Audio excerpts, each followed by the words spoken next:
लेकिन अपराजिता जी के पास चलता हूं। अपराजिता जी, मेरे साथ डॉक्टर अमजद अयूब मिर्जा साहब जुड़े हुए हैं, गिलगित बाल्टिस्तान से आते हैं, कश्मीरी एक्टिविस्ट हैं। ये कह रहे हैं कि हमने पाकिस्तान को डेडलाइन दे दी है 22 अक्टूबर 2023। अगर तब तक ये बाहर नहीं निकले और हमें इंडिया के साथ नहीं मिलने दिया तो हम बर्बाद कर देंगे पाकिस्तान को। क्या 2023 से पहले ही गिलगित बाल्टिस्तान भारत में आने वाला है? बताइए आप।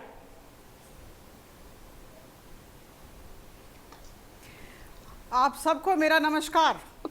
सर्वप्रथम मैं दीपक जी आपके चैनल को आंतरिकता के साथ धन्यवाद देना चाहती हूं।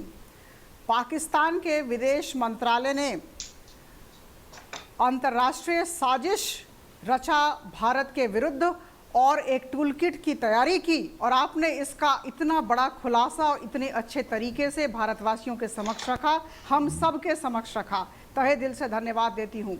बहुत ही अच्छा काम है ये। लेकिन ये जो घटना हुई या हो रही है, देखिए प्रकृति का एक नियम है, जब शत्रु षड्यंत्र करने लगे या साजिश करने लगे और इतने बड़े स्तर की साजिश करने लगे, समझ लीजिए कि यह हमारे लिए, भारतवासियों के लिए शुभ संकेत है। शत्रु के मन में भय है, बौखलाहट है, डर है। 5 अगस्त 2019, 2 साल पहले की बात है। मैं लोकसभा की सांसद हूं और जिस तरह वाद विवाद, चर्चा के बाद, विरोध के बाद सबको साथ लेकर हम लोगों ने आर्टिकल 370 और आर्टिकल 35A को अलविदा कहा, और जिस तरह जम्मू कश्मीर को देश के अन्य भागों के साथ जोड़ा, मुझे लगता है वह सराहनीय कदम है। और यही नहीं, आप सब जानते हैं उसके बाद क्या हुआ।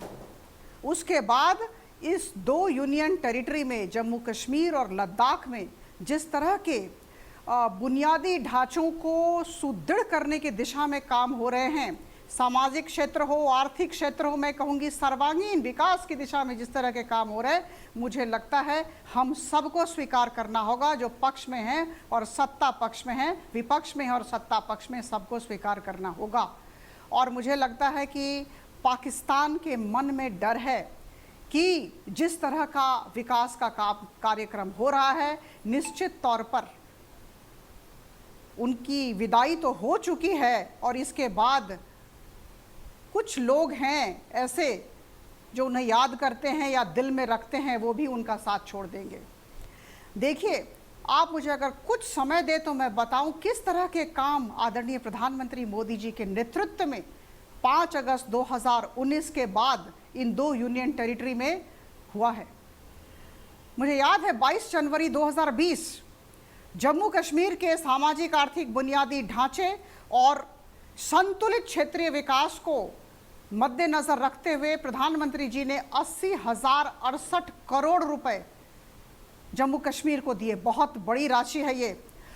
बाद फिर सितंबर 2020 में करीबन 1350 करोड़ रुपए की आर्थिक पैकेज की घोषणा की थी। यह स्वतंत्र था। और इसके अलावा मुझे याद है 7 जनवरी 2021 औद्योगिक इंडस्ट्रियल डेवलपमेंट को बढ़ावा देने के लिए 28,440 करोड़ का पैकेज दिया। और यही नहीं, सिर्फ पैकेज नहीं दिया, कार्यान्वयन की दिशा में भी काम हो रहे हैं। हम सब जानते हैं, हम सब वाकिफ हैं। 2 एम्स वहां खुलने जा रहे हैं, काम चल रहा है, आप सबको ज्ञात है। 50 नए नर्सिंग कॉलेज हमारे खुल रहे हैं और करीबन 50,000 सीट्स भी हमारी लग गई है वहां पर। 9 नए मेडिकल कॉलेज खोलने को मंजूरी दी गई है। एक IIT और एक IIM वहां खुलने जा रहा है। मैं क्या कहूं, जहां तक शांति की बात है, शांति को बरकरार रखने की बात है, अद्भुत काम हुए हैं मिनिस्ट्री ऑफ होम अफेयर्स की तरफ से। मैं कुछ आंकड़े देना चाहती हूं, मुझे बस 30 सेकंड की मोहलत दें।